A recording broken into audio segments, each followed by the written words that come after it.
What's going on, family? Welcome back to this place and this space. This is what we do here. We help empower men to become better leaders of themselves, but this is where my heart is. Better leaders of their home, their family, because everything starts in the home, right? And so if you remember my last video, I brought up this concept of leadership in the home and how important that is, right? And we defined what that means. What does leadership in the home actually mean?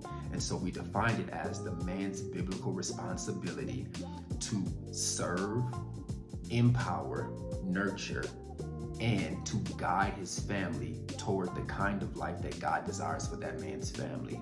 And we also learned that our call to leadership is just that.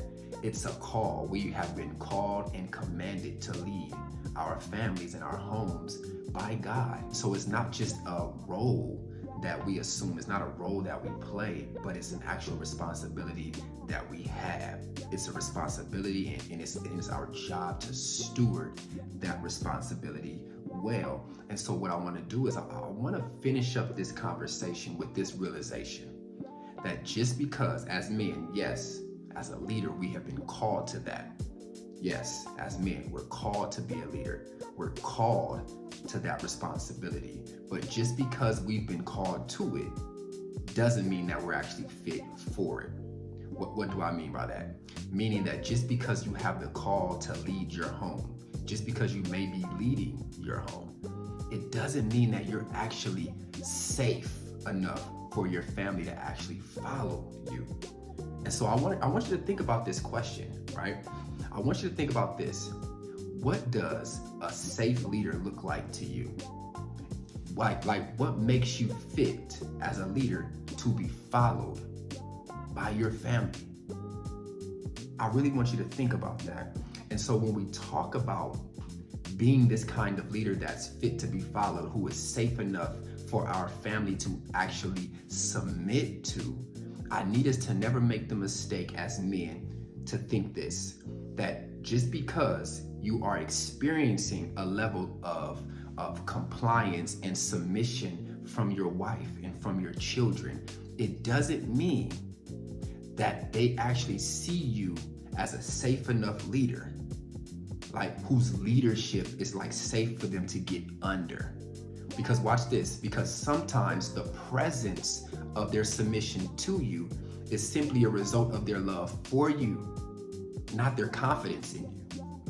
I'm gonna say that again, that sometimes the presence of their submission to you is not an indication that they actually see you as safe, but it's out of their love for you and not their confidence in you.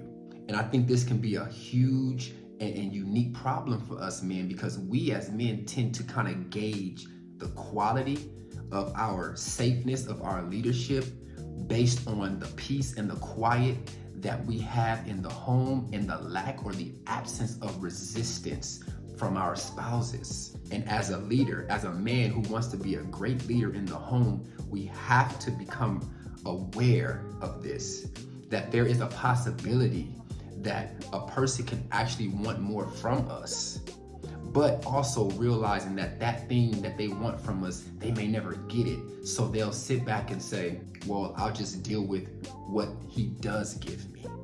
And so it creates what I call a suffering in silence. And so as leaders, we should never find ourselves so comfortable with this reality being a possibility, and we just continue to lead and we continue to benefit at the expense of those who are left in our care, those who we are leading. And so at this point, you may be asking, okay, well, now what makes me a safe enough leader to be followed? Like, what makes me that kind of leader? And when you really think about it, it really boils down to two things. It boils down to your competency and your character. So your character and your competencies. So when I say character, oftentimes when you hear someone speak about character, you hear or you think ethical behavior. So I'm not just talking about ethical behavior, like, yes, he doesn't lie, he doesn't cheat. That's not incorrect, but it's incomplete, right? So when I'm saying character, I'm talking about character traits. Like, these are traits that you actually have that can actually push your leadership in the right direction. So it's like, for example, are you consistent? Do you have emotional control? Like are you responsible? Are you reliable? These are character traits. And then the last one is your competencies. So when we talk about competencies, these are skills, your skill sets. Do you have the skills that actually are going to help you lead you and your family to the right place, in the right direction? So competencies like communication, like conflict resolution, these are the things I want us as men to start thinking about. We have to get out of the mindset that when we talk about leadership, it's just referring to being a provider or being a protector. But leadership is layered, and we have to care about that. We have to do the assessment of self to really think through, okay, as a leader, I've been called to that, but am I safe enough for people to actually submit to my leadership? This is important. And I really pray and I really hope that this right here has challenged you, men, that it has challenged you and that it has stretched you to think in ways and to think of things in a different way, in a different light. And so I ask one thing. This is one thing. If this really helps you, if this really blesses you, or you know someone that this will help, just share it. I ask you to share it because this is why. Because you never know who's suffering in silence because they just don't know what they don't know. Their families are suffering because they just don't know what they don't know. They're unaware of what they're unaware of. And so I really hope that this helps you, and I really pray that it blesses you. And so till next time, peace.